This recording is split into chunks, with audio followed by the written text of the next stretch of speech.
ಮತ್ತೊಂದೆಡೆ ಅಭ್ಯರ್ಥಿ ಯದುವೀರ್ ಒಡೆಯರ್ ಮತ್ತು ಸಂಸದ ಪ್ರತಾಪ್ ಸಿಂಹ ಇವರಿಬ್ಬರೂ ಕೂಡ ವೈಮನಸ್ಸು ಮರೆತು ಒಂದಾಗಿದ್ದಾರೆ. ಬಿಜೆಪಿ ಸಂವಾದದಲ್ಲಿ ಇಬ್ಬರು ನಾಯಕರು ಸಮಾಗಮ ಆಗಿದೆ. ಮೈಸೂರು ಲೋಕ ಗೆಲ್ಲೋದಕ್ಕೆ ಇಬ್ಬರು ನಾಯಕರು ಜಂಟಿಯಾಗಿ ಪ್ರಚಾರ ನಡೆಸೋದಕ್ಕೆ ಸಿದ್ಧತೆಯನ್ನ ಕೂಡ ಮಾಡಿಕೊಂಡಿದ್ದಾರೆ. ಕಾರ್ಯಕರ್ತರಿಗೆ ಉತ್ಸಾಹ ತುಂಬುವಂತ ಕೆಲಸವನ್ನ ಕೂಡ ಮಾಡಲಾಗಿದೆ. ಯದುವೀರ್ ಅವರಿಗೆ ಟಿಕೆಟ್ ಕೊಟ್ಟಿರೋದು ಪ್ರತಾಪ್ ಅವರ ಅಸಮಾಧಾನಕ್ಕೆ ಕಾರಣ ಆಗಿತ್ತು. ಅವರು ಆ ಸಂದರ್ಭದಲ್ಲಿ ಅವರು ಟಿಕೆಟ್ ಕೈ ತಪ್ಪತ್ತೆ ಅನ್ನೋ ಸಂದರ್ಭದಲ್ಲಿ ಯದುವೀರ್ ಅವರ ಕಾಲೆಳೆಯುವಂತ ಪ್ರಯತ್ನ ಮಾಡಿದರು. ನಾಳೆ ದಿನ ಬಿಜೆಪಿ ಕಾರ್ಯಕರ್ತರಿಗೆ ಸಮಸ್ಯೆ ಆದರೆ ಯದುವೀರ್ ಬೀದಿಗಿಳಿದು ಹೋರಾಟ ಮಾಡ್ತಾರೆ, ಈ ರೀತಿ ಎಲ್ಲ ಟಾಂಟು ಕೊಟ್ಟಿದ್ರು. ಇವತ್ತು ಇವರಿಬ್ಬರು ಒಂದಾಗಿದ್ದಾರೆ.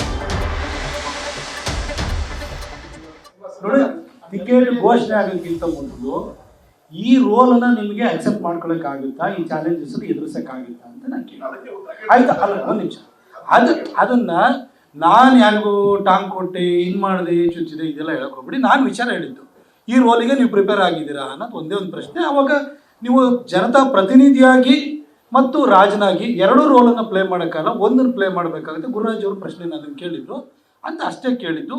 ಅದನ್ನು ನೀವು ಯಾರು ಅನ್ಯತಾ ಭಾವಿಸ್ಬೇಡಿ.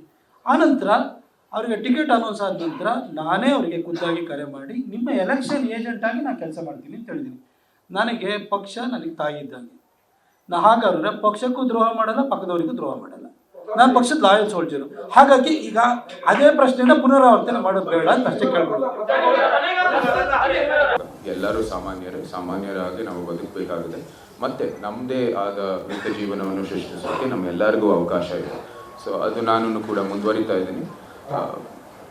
ನಾನು ಕಾನ್ಸ್ಟಿಟ್ಯೂಷನ್ ಬಗ್ಗೆ ಮಾತಾಡ್ತಾ ಇಲ್ಲ, ನಾನು ಹೇಳ್ತಾ ಇರೋದು ಸಾಮಾನ್ಯ ಜನರು ಇವತ್ತು ನಿರೀಕ್ಷೆಗಳು ಹಿಮಾಲಯದ ಎತ್ತರಕ್ಕಿದೆ. ಇವತ್ತು ಯಾರಾದ್ರೂ ಒಬ್ರು ಕೇಳಿದ್ರೆ ಅವರೇ ಒಂದು ಮ್ಯಾನಿಫೆಸ್ಟೋ ರೆಡಿ ಮಾಡೋಷ್ಟು ಡಿಮ್ಯಾಂಡ್ಸ್ ಇರುತ್ತೆ. How do you cope up with that ಅಂತ? Because people expectation too high and they want every. ನಿಮ್ಮ ಪಕ್ಕ ಕೂತಿರೋ ನಾಗೇಂದ್ರ ಇರ್ಬೋದು, they are very accessible. But what about common man? I may be acceptable to you, but what about others? ಇಲ್ಲ, ಅದೇ ನಾನು ಹೇಳಿರೋದು, ನಿಮಗೆ ಅವ್ರ ಮನೆ ಬರುವಂಥದ್ದು ಅವಶ್ಯಕತೆ ಇಲ್ಲ, ನಾನೇ ಆಚೆ ಬರ್ತೀನಿ ಅಂತ ಹೇಳಿದ್ದೀನಿ. ಮಾತಿಗೆ ನನ್ನ ಮಾತು ಇಲ್ಲಿ ಹೇಳ್ಬೋದು, ಅದಕ್ಕೆ ಬೆಲೆ ಇಲ್ಲ. ನಿಮ್ಮ ಮುಂದೆನೇ ನಮ್ಮ ಕೆಲಸನೇ ಸಾಕ್ಷಿ ಆಗುತ್ತೆ.